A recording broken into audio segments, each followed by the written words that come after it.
di Banten ini ekonomi kreatif atau pelaku-pelaku ekonomi kreatif ini memang profesi-profesi yang belum dianggap sebagai sebuah profesi yang formal atau sebagai sebuah profesi yang terdata di dinas manapun di pemerintah di Banten ini. Ada 3 besar yang perlu dicatat. 3 besar. 3 besar. Banten itu menjadi salah satu wilayah dengan urutan ketiga terbesar di nasional sebagai pengekspor produk ekonomi kreatif. Salah satunya mungkin Kria yang paling besar itu di Banten. Kemudian selain Kria, kedua fashion, dan ketiga kuliner. Akademisi, bisnis dunia usaha, kemudian komunitas, kemudian media, dan pemerintah, government. Dan tambah satu lagi, agregator. Itu. Kesepakatan atau perpaduan dari kerja-kerja unsur inilah yang sebetulnya bisa mendorong ekosistem ekonomi kreatif lebih bagus. Kalau kita lihat perkembangan di kota-kota yang sudah berkembang ekonomi kreatifnya itu mereka banyak sekali kreatif space di setiap sudut kota. Nah ini menjadi penting. Jadi contoh saja kayak di Kota Serang saja sebagai ibu kota provinsi, kita kan belum memiliki sebuah venue yang memang mendukung ke arah situ, creative space. Penyelenggaraan event saja tidak ada, saya boleh katakan, di Kota Serang. Karena selama regulasi itu belum ada, ya kan. Contoh saja, kalau di daerah yang sudah memiliki regulasi soal ekonomi kreatif, dinas itu ada dinas pariwisata dan ekonomi kreatif. Artinya namanya sudah ada ekonomi kreatifnya.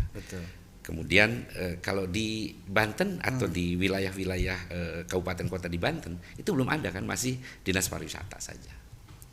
Artinya ekonomi kreatif masih dianggap belum sebagai sesuatu yang harus dikhususkan, difokuskan seperti betul. itu Pak. Artinya keberpihakan secara pembangunan juga belum terlalu menyentuh. Masih bertatar di persoalan pelatihan. Masih bertatar di persoalan sertifikasi dan lain sebagainya.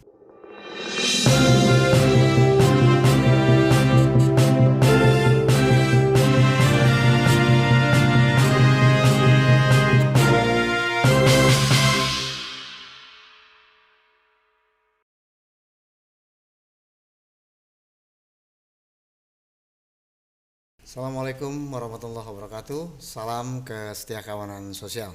Sahabat-sahabat Karang Taruna, jumpa lagi dengan saya Gatot TNS. Di mana lagi kalau bukan di Karpot Karang Taruna Podcast. Karang Taruna Podcast adalah sebuah kanal yang diciptakan oleh pengurus Karang Taruna Provinsi Banten yang berisi diskusi.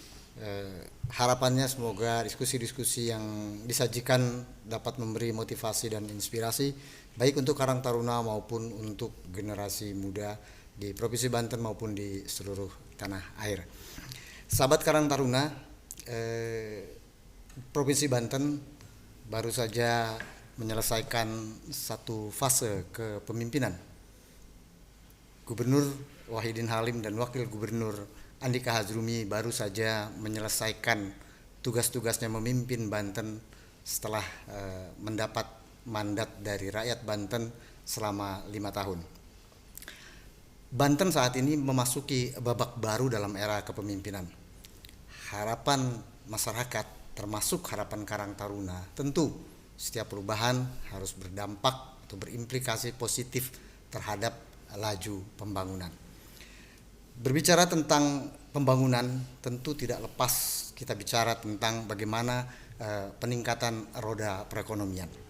Kami mempunyai sedikit catatan tentang perkembangan perekonomian di Provinsi Banten, bahwa pada tahun 2021 produk domestik regional bruto atau PDRB Provinsi Banten itu mencapai 665,92 triliun atau dengan pendapatan per kapitanya mencapai 55,21 juta rupiah atau setara dengan 3.858 US dollar. Masih ada angka lain yang mungkin bisa menjadi catatan kita dalam diskusi ini, yaitu perekonomian Banten alhamdulillah sesungguhnya terus mengalami kenaikan. pada tahun 2021 perekonomian kita tumbuh 4,44% dibanding tahun 2020.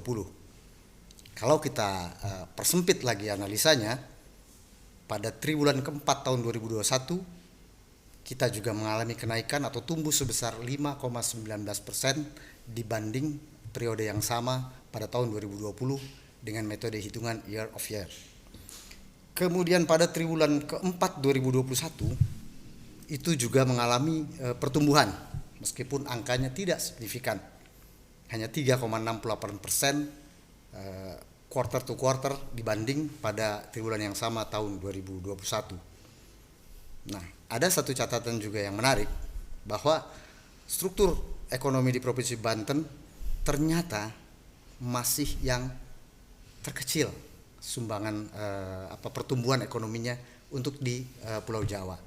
Dapat saya gambarkan kepada teman-teman sekalian bahwa untuk pertumbuhan ekonomi tahun 2021 DKI Jakarta masih mendominasi dengan kontribusi PDRB sebesar 29,70%, disusul Jawa Timur 25,01%, lalu Jawa Barat 22,51%.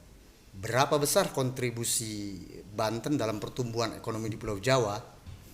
Kita harus puas dengan angka 6,78%. Ini menjadi menarik karena bicara kemajuan suatu daerah, tadi disampaikan di awal, ukurannya salah satunya adalah bagaimana kita bisa menggenjot atau mendorong laju pertumbuhan ekonomi secara maksimal. Membahas lebih jauh tentang pertumbuhan ekonomi, hari ini di Studio Karpot sudah kami hadirkan salah satu tokoh atau sosok yang kita harapkan gerakan-gerakannya nanti bisa ikut memberikan sumbangsi maksimal terhadap pertumbuhan ekonomi di Provinsi Banten. Kita sapa saja langsung Mang Andi Suhut Trisna Hadi. Assalamualaikum Mang Andi. Waalaikumsalam warahmatullahi wabarakatuh, Kang Gatot. Di Karpot. Assalamualaikum juga buat para pemirsa Karpot.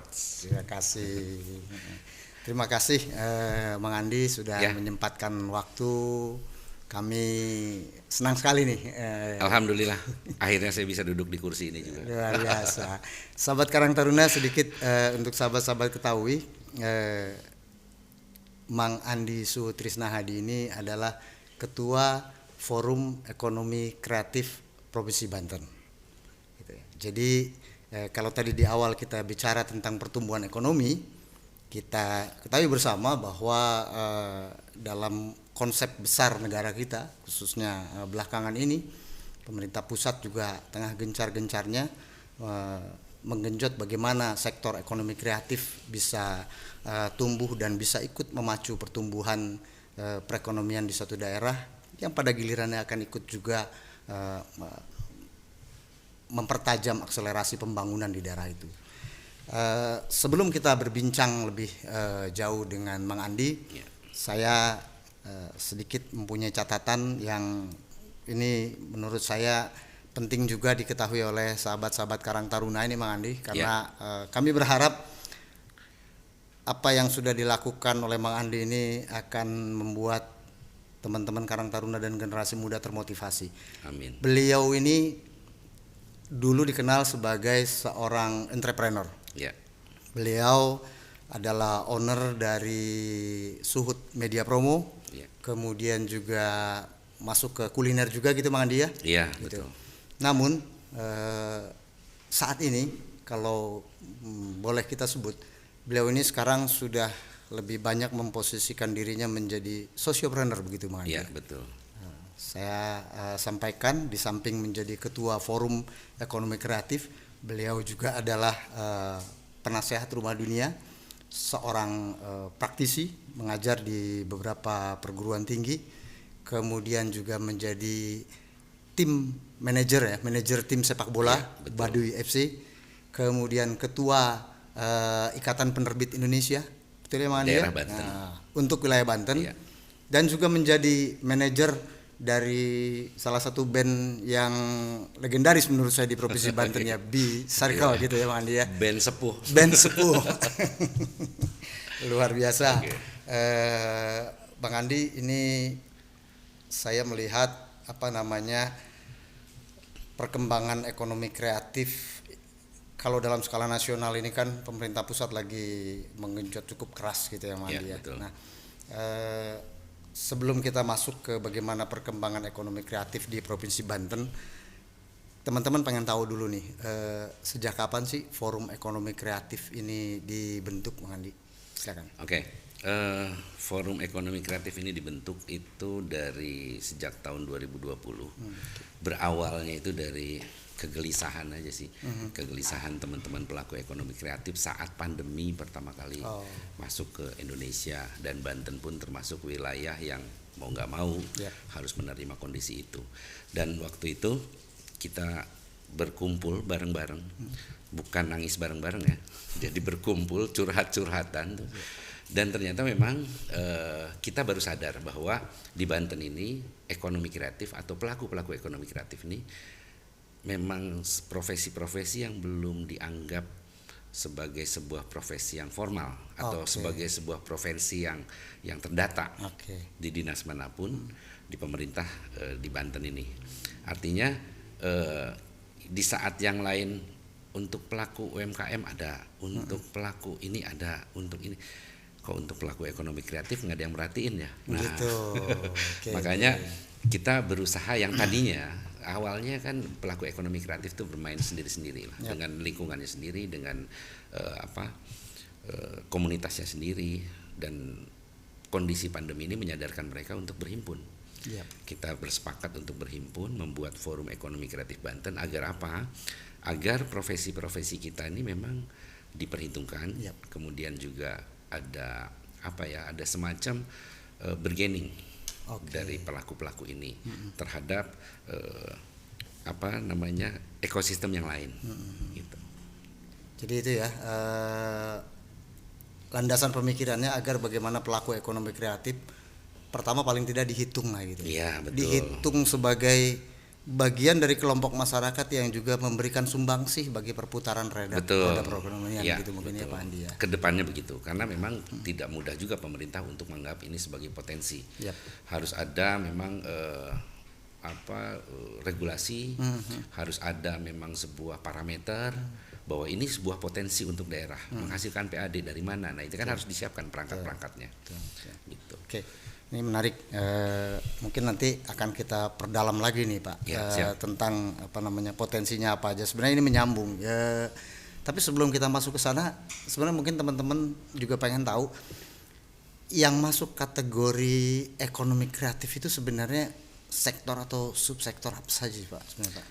Di ekonomi kreatif sendiri dulu sejak pertama kali dicanangkan sekitar tahun 2008 ya kalau nggak salah, itu waktu itu masih ada 4 subsektor, kemudian berkembang lagi menjadi 8 subsektor, 12 dan hingga dengan sekarang itu menjadi 17 subsektor. Ada 17 subsektor. Dan dari 17 subsektor itu memang kebanyakan pengembangan dari sektor-sektor yang sebelumnya bergabung gitu loh. Misalnya dari 16 ke 17 itu dulu aplikasi developer game dan aplikasi itu jadi satu subsektor. Tetapi sekarang dipisah. Iya, betul. Aplikasi itu jadi subsektor, games juga itu. Betul, dan developer games. Oke. Jadi tapi memang digitalisasi ini salah satu yang memang menjadi mempercepat perkembangan dari subsektor ekonomi kreatif ya Pak Andi ya. Oke. Nah, kalau di Banten sendiri Pak Andi, apa yang Pak Andi bisa lihat subsektor apa sih kira-kira yang lebih dominan atau lebih menonjol dikembangkan? Mungkin kita sepakat ya bahwa memang untuk dari 17 subsektor ini di Banten tidak semua memang menjadi unggulan, tetapi ada 3 besar yang perlu dicatat. 3 besar. Dan itu juga saya lihat di data BPS 2019 kemarin, ini menjadi proyek unggulan juga, bahkan Banten itu menjadi salah satu wilayah dengan urutan ketiga terbesar di nasional sebagai pengekspor produk ekonomi kreatif. Salah satunya mungkin Kria yang paling besar itu di Banten. Kemudian selain Kria, kedua fashion, dan ketiga kuliner. Kria, fashion, kuliner. 3 besar itu yang menjadi kalau kita persempit lagi dari 3 ini, Kriya itu kita menduduki ke-6 kalau nggak salah di seluruh Indonesia. Kemudian fashion ini kita menduduki ke-7 apa keberapa gitu ya, lupa saya nih yang. Dan kuliner juga tetap di 10 besar kita. Artinya besar. Potensinya cukup besar. Cukup besar. Dan memang walaupun masih berkutat di apa ya, produk-produk yang tangible, karena kalau dikategorikan di subsektor ekonomi kreatif ini kan ada yang intangible dan tangible. Ada yang ada produknya dan ada yang berupa ide gagasan, tidak ada produknya. Nah, ini masih berkutat di yang tangible gitu. Berarti ya seperti produk ya. Ya, seperti kita tahu Kriya itu kan ada, kita punya gerabah ya kan, kemudian juga tenun baduy dan lain sebagainya lah. Itu kita kan tetap produktif walaupun di masa pandemi kemarin mereka memang sektor-sektor yang masih terus bergeliat gitu peminatnya. Tingkat konsumsinya tidak terpengaruh dengan pandemi. Walaupun terpengaruh ada sedikit lah, nggak terlalu banyak seperti yang terasa lain. Ya. Betul.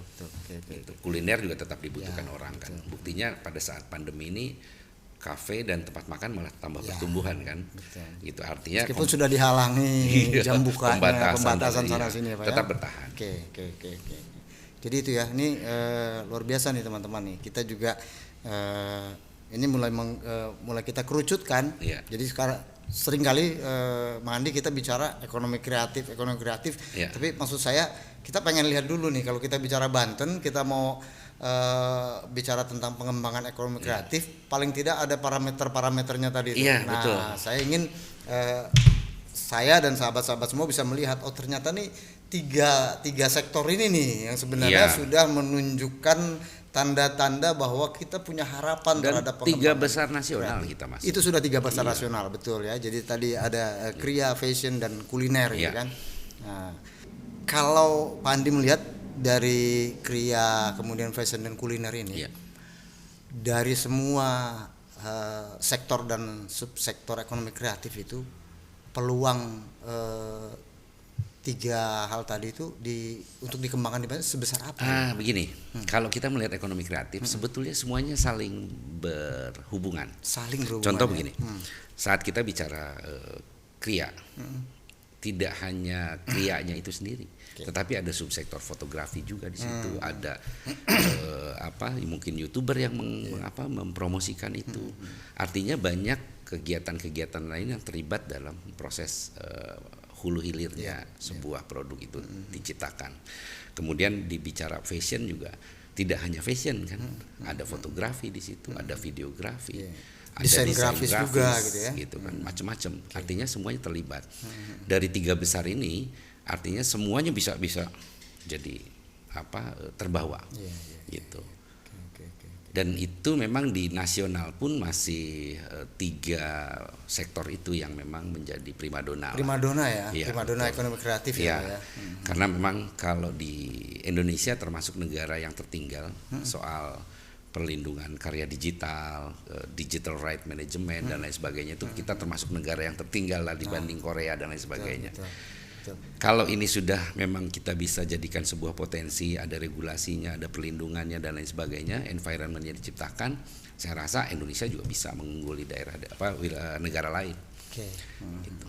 Jadi memang kalau kita bicara tadi 3 sektor yang menonjol di Banten, berarti mungkin Bapak mau katakan jadi salah satu persoalan juga atau salah satu ganjalan juga bagaimana regulator melindungi para pencipta ini Pak ya. Karena kalau kita bicara ekosistem ekonomi kreatif, itu kan yang seperti digaung-gaungkan oleh Menteri Parekraf, Pak Sandiaga Uno.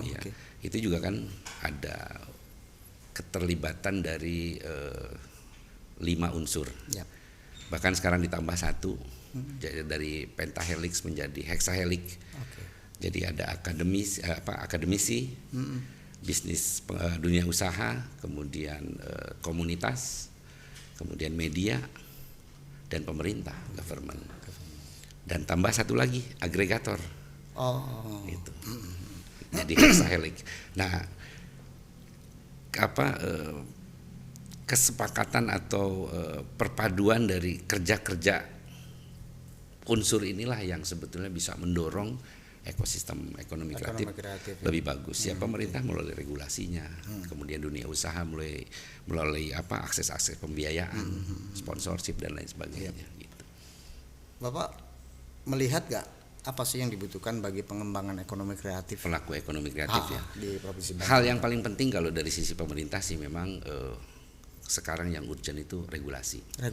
Regulasi, kemudian juga artinya kalau dari regulasi ini keberpihakannya kan akan ada. Ya, betul. Termasuk juga hal-hal yang sifatnya dibutuhkan oleh dunia ekonomi kreatif. Artinya begini, orang-orang ekonomi kreatif ini sebetulnya pelaku-pelaku yang sangat mandiri, tanpa perlu harus di support bantuan bantuan langsung tunai atau apapun lah. Saya bisa katakan itu. Tetapi mereka yang penting ada infrastruktur, ada dukungan, daya dukung, daya perlindungan, regulasi yang melindungi karya-karya mereka, kemudian ada infrastruktur yang memang memfasilitasi mereka. Contoh, kalau kita lihat perkembangan di kota-kota yang sudah berkembang ekonomi kreatifnya itu mereka banyak sekali kreatif space di setiap sudut kota. Nah ini menjadi penting. Jadi contoh saja kayak di Kota Serang saja sebagai ibu kota provinsi, kita kan belum memiliki sebuah venue yang memang mendukung ke arah situ, creative space. Penyelenggaraan event saja tidak ada, saya boleh katakan di Kota Serang. Kalau kita bicara, ada alun-alun bukan peruntukannya. Ada stadion buat olahraga. Yang buat event itu kan kayak misalnya JCC, kemudian kalau kita bisa lihat di yang paling dekat ISBSD milik swasta. Yang seperti itu yang dibutuhkan. Artinya begitu tempat-tempat kreatif space itu muncul, ya otomatis ini kan secara otomatis itu Pak ya. Kalau kita sebut sih orang-orang kreatif tempat ibadah. Nah ini masjid besarnya nih. Nah kafe-kafe ini adalah musola-musolanya. Makanya saya selalu berbahagia kalau ada kafe baru tumbuh. Nah kalau saya kenal dengan orangnya saya pasti datengin. Saya minta dia untuk jadikan ini creative space. Kumpulin teman-teman ngobrol di sini. Jadi bukan sekedar jualan. Seperti halnya di Umah Kita, saya nyebut tempat ibadah kami teman-teman kreatif untuk bertukar gagasan, ide dan lain sebagainya. Karena di kota-kota besar juga lahirnya gagasan, lahirnya ide kreatif di sebuah kota itu lahirnya bukan dari tempat rapat yang AC-nya dingin kan. Betul. Sebagian besar di dari kafe. tempat-tempat nongkrong. Iya, di tempat ngopi lah. Gitu. Betul. Artinya sebenarnya luar biasa nih teman-teman. Faircraft ini juga sebenarnya saya lihat mencoba untuk meluaskan fungsi dari tempat-tempat yang sebenarnya tidak betul. Secara khusus untuk kegiatan-kegiatan pengembangan ekonomi kreatif menjadi tempat yang bisa dijadikan paling tidak dijadikan ajang untuk diskus, kemudian betul. Juga beradu gagasan dan mungkin juga kayak tadi kafe itu kan juga bisa bisa diperluas lagi fungsinya Pak. Iya betul. Jika ada space lagi bisa dijadikan tempat pameran misalnya kan begitu betul, gitu Pak ya. Pameran seni, diskusi dan lain sebagainya. Oke. Luar biasa. Jadi yang paling dibutuhkan saat ini kalau dari pemerintah itu regulasi Pak ya. Regulasi yang paling penting karena belum ada satu daerah di provinsi ini termasuk provinsinya sendiri yang memiliki regulasi soal itu. Dan ini kita belum punya perda tentang ekonomi. Belum ada. Kalaupun ada masih gabungan dengan pariwisata. Tidak secara khusus membahas 17 subsektor ini, perlindungan karya digital dan lain sebagainya belum ada. Bapak punya harapan terkait bagaimana lahirnya regulasi yang mengatur dan menaungi pelaku ekonomi kreatif di kepemerintahan yang ada ini? Ya, adalah harapan dan kita bukan sekedar berharap tetapi memang sudah melakukan action. Kita tahun 2020 itu pertama kali itu kita bertemu dengan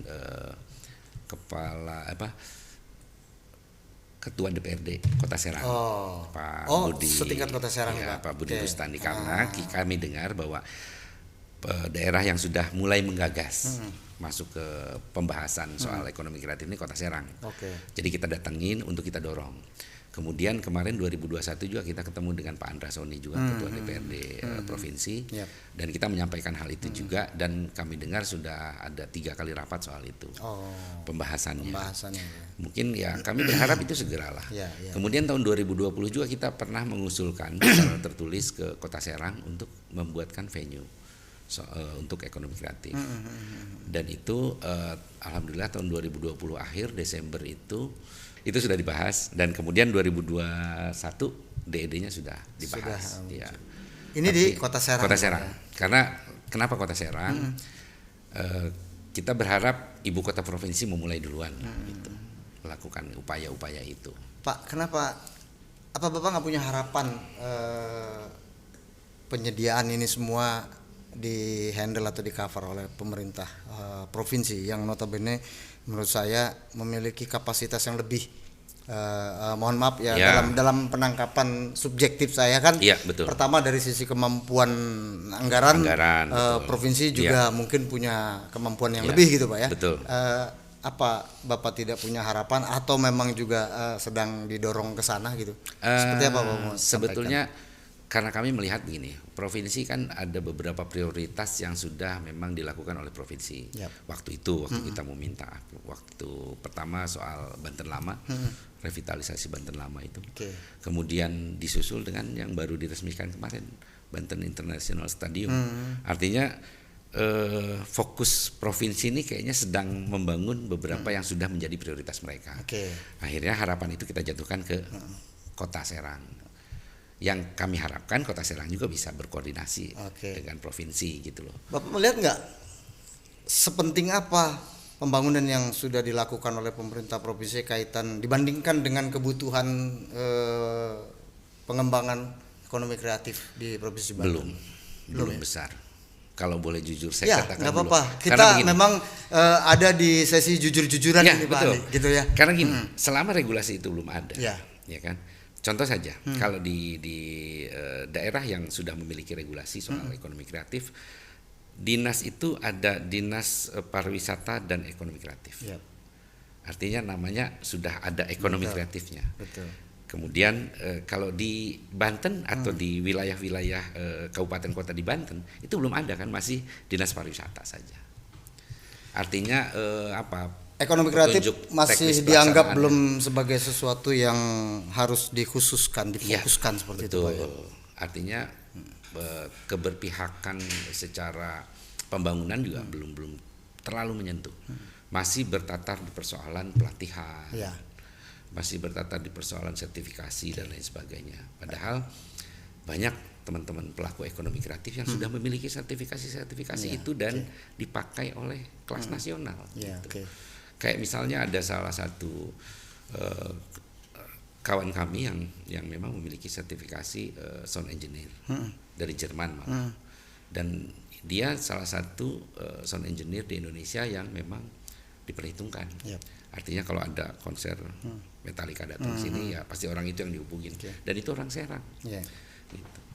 Dan banyaklah teman-teman yang memiliki sertifikasi profesi yang sudah diperhitungkan nasional banyak. Tapi belum secara maksimal dieksplor oleh pemangku kepentingan di sini. Jadi persoalannya adalah menganggap bahwa sebuah industri ekonomi kreatif di Banten ini adalah sebuah potensi yang bisa menghasilkan PAD untuk provinsi. Nah itu belum dipikirkan.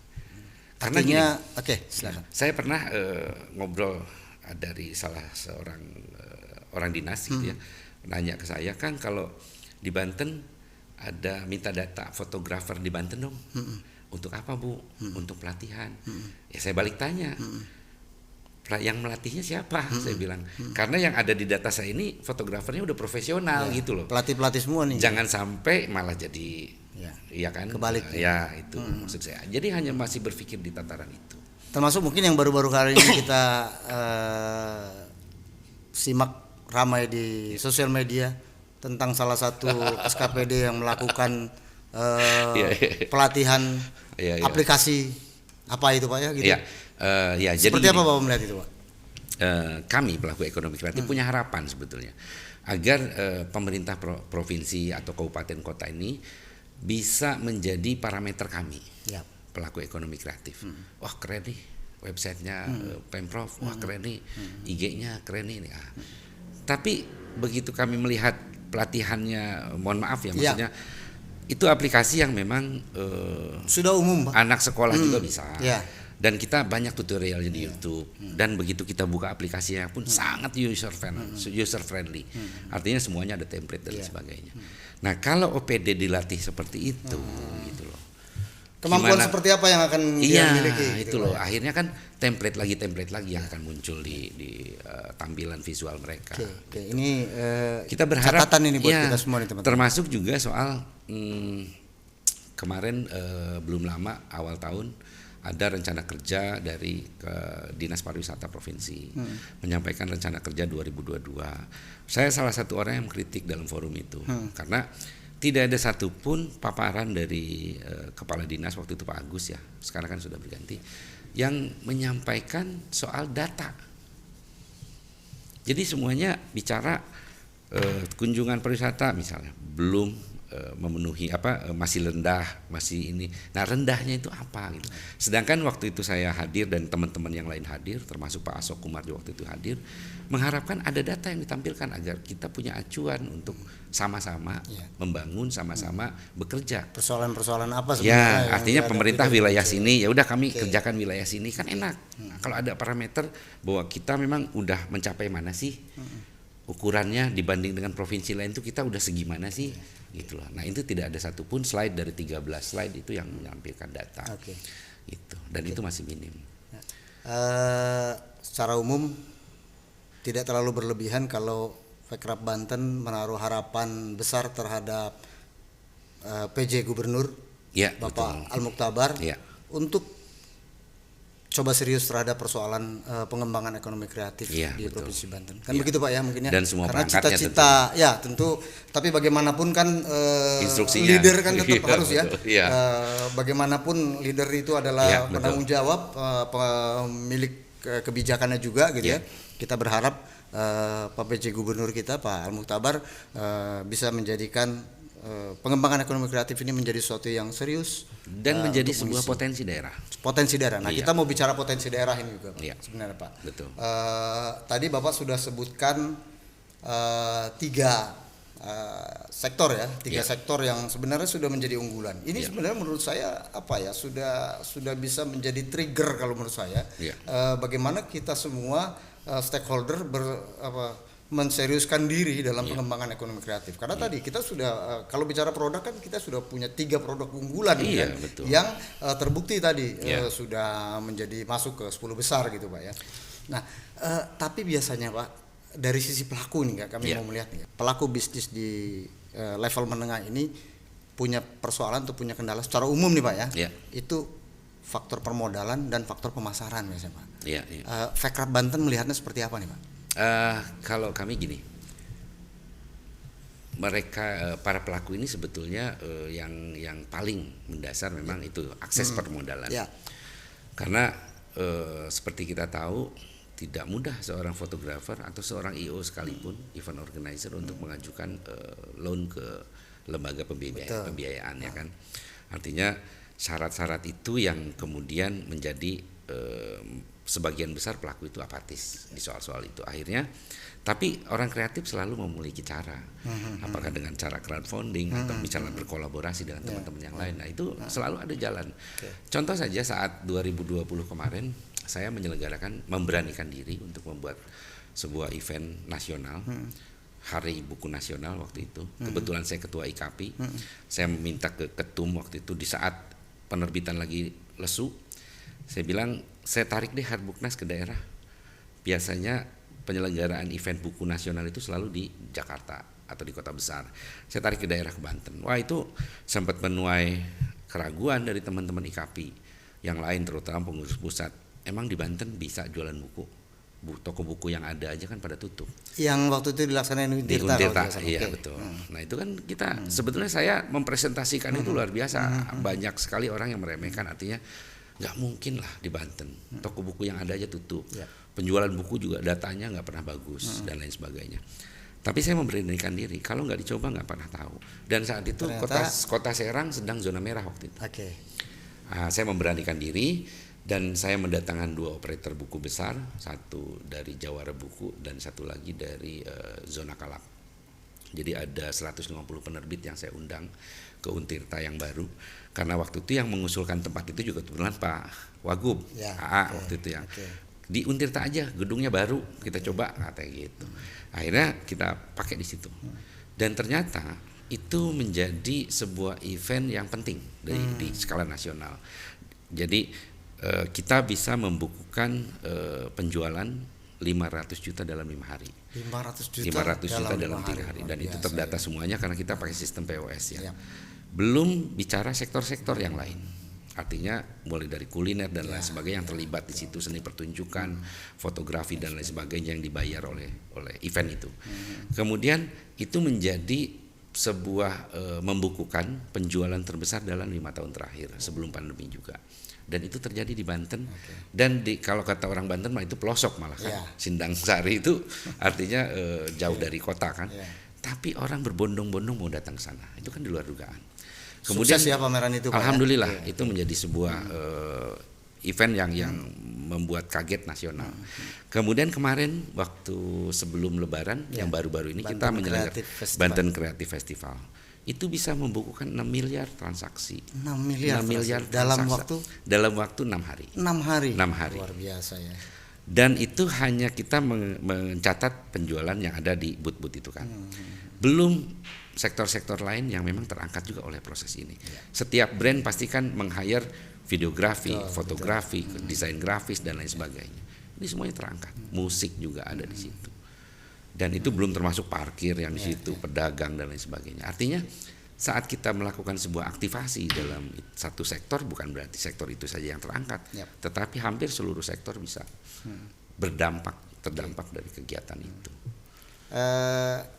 Dari 2 event yang tadi Bapak sampaikan, kita katakanlah secara kelembagaan Fekrap ini sudah mencoba menstimulus atau paling tidak minimal cek ombak ya Pak ya. Iya betul, kan cek ombak, tes the water dulu nih. Kayak gimana sih geliat ekonomi kreatif di Provinsi Banten dan jawabannya kita tahu bersama gitu ya. Pameran buku menghasilkan transaksi 500 juta rupiah. Kemudian Banten Creative Festival itu menghasilkan 6 miliar rupiah hanya dalam waktu 6 hari. Langkah-langkah apa nih yang mau diseriuskan oleh Fekrap Banten dalam rangka menindaklanjuti potensi-potensi ekonomi kreatif yang ada di Provinsi Banten? Ya kami akan seperti tagline kita lah, kami terus bergerak, terus bergerak terus.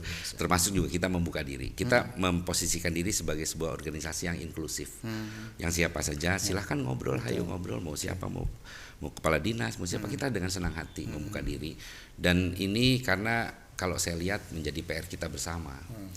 Bagaimana tidak hanya pelakunya saja yang saya bilang tadi, ada akademisi juga, ada pemerintah, ada komunitas, ada media dan lain sebagainya yang memiliki tanggung jawab agar ekosistem ini bisa tumbuh dan bagus di Banten. Sudah melihat belum Pak kemungkinan keterlibatan pihak ketiga, misalnya permodalan gitu, sektor perbankan, atau mungkin investor yang mungkin bisa dianggap ikut mendorong majunya ekonomi kreatif di Banten? Sudah. Jadi kalau keinginan itu sudah ada. Kita pernah berkomunikasi juga dengan Bank Banten salah satunya. Artinya bukan berarti kita menutup diri hanya dengan Bank Banten, bukan. Tetapi kita mentransfer knowledge gimana sih bank memandang kami ini sebagai sebuah potensi. Dan ternyata memang diperlukan dukungan dari pihak lain, yaitu pemerintah yang bisa memang mendata secara rinci, kemudian juga membuatkan sebuah platform khusus memang. Karena ini perlakuannya memang harus khusus, tidak seperti pengusaha yang sudah established dengan punya SPK, kemudian SPK itu menjadi sebuah jaminan dan sebagainya. Tapi kalau di ekonomi kreatif memang harus ada sebuah regulasi khusus lah agar jaminan ini bisa ini. Dan nyatanya kan pinjol aja bisa ya. Kan logikanya begitu di zaman digital ini tidak ada yang tidak mungkin lah. Apalagi pemerintah menjamin masyarakatnya yang punya KTP Banten. Kan nggak usah susah-susah.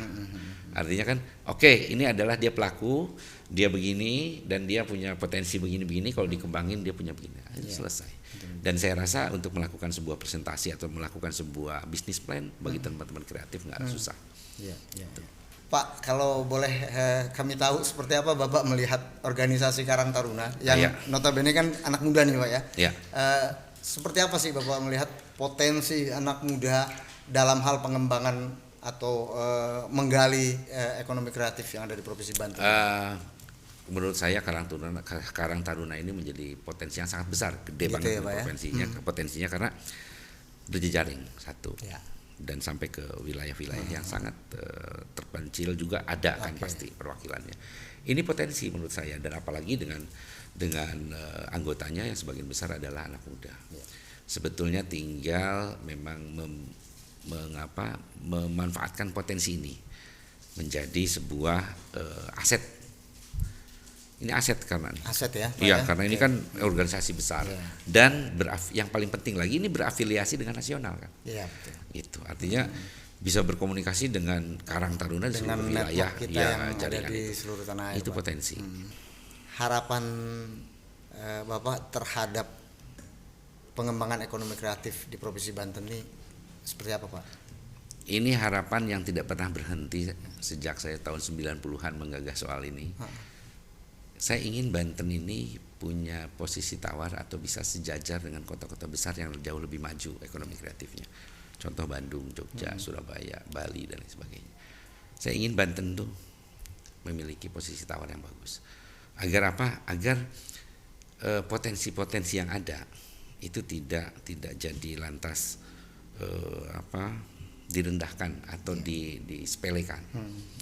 Karena banyak teman-teman saya yang memang sudah masuk ke nasional itu kadang malu ngaku dari Banten. Kenapa? Karena bargainingnya kurang. Pas dia bilang saya dari Bandung atau saya dari Jakarta, trust itu ada. Gengsinya naik tuh. Gengsinya naik tuh kan. Saya IO dari Bandung, saya IO dari Jakarta. Harus kita padahal Tangerang misalnya kan. Orang Tangerang aja ngakunya Jakarta kalau pitching di HO kan mereka gitu. Betul. Jadi jarang ngaku dari Banten gitu. Nah, gimana caranya? Ini PR kita bersama agar Banten bisa diperhitungkan. Bukan hanya pelakunya, bukan hanya saya, apalagi seorang Andi Suhud yang nggak punya apa-apa ini, tapi lebih kepada semua ekosistem ini bisa tumbuh, bisa bagus, dan kita bisa diperhitungkan. Kemudian kita bisa sejajar dengan kota-kota lain, dan itu saya nggak pernah berhenti berharap untuk soal itu. Oke. Dan pemerintah tentu punya tanggung jawab besar ya. Pemerintah Provinsi Banten dalam hal ini punya tanggung jawab besar ya, untuk bisa membuat itu menjadi terwujud ya Pak. Betul. Gitu kan. Karena bagaimanapun kebijakannya di tangan mereka salah satunya. Iya betul sekali. Regulasi mereka bisa buat kan itu. Oke. Ini sebenarnya obrolan kita menarik nih Pak Andi nih. Iya menarik. Saya senang sekali sebenarnya Pak ya. Tapi sayang memang sepertinya kita dibatasi oleh waktu nih Pak. Oke siap. Nanti kita sambung. Mudah-mudahan Pandi masih punya waktu di kesempatan yang lain untuk bisa diskusi bareng-bareng buat kita lagi sambil Pak. Ngopi lagi ya. Ya gitu. Namun Pandi sebelum kita sudahi acara ini, mungkin Pandi bisa memberikan masukan atau memberikan motivasi buat teman-teman generasi muda di Banten. Silakan Pandi. Intinya jangan pernah berhenti untuk berkarya. Jangan pernah putus asa juga. Segala kondisi orang kreatif harus tetap bisa memerlukan solusinya. Jadi tetaplah berkarya, tetap semangat, dan jangan pernah putus. Itu saja dari saya. Terima kasih Pak Andi Suhud Trisna Hadi. Sahabat-sahabat Karang Taruna, dari bincang-bincang ini dapat kita simpulkan bahwa berbicara tentang pengembangan ekonomi kreatif di Provinsi Banten, ternyata kita menyimpan potensi yang luar biasa besar bagi tumbuh kembangnya sektor ekonomi kreatif. Tadi Pak Andi sudah sampaikan sedikitnya ada tiga sektor ya yang sudah membuktikan bahwa ekonomi kreatif di Banten itu sudah menggeliat sedemikian hebat. Ada sektor kriya, fashion, kemudian juga ada kuliner. Kemudian beberapa hal diharapkan oleh teman-teman dari FEKRAF, Forum Ekonomi Kreatif. Salah satunya menurut saya yang paling diharapkan oleh teman-teman FEKRAF ini adalah bagaimana hadirnya pemerintah dalam hal menggeliatkan semangat ekonomi kreatif di Provinsi Banten, baik itu dengan regulasi maupun dengan koordinasi dengan para stakeholder yang lainnya.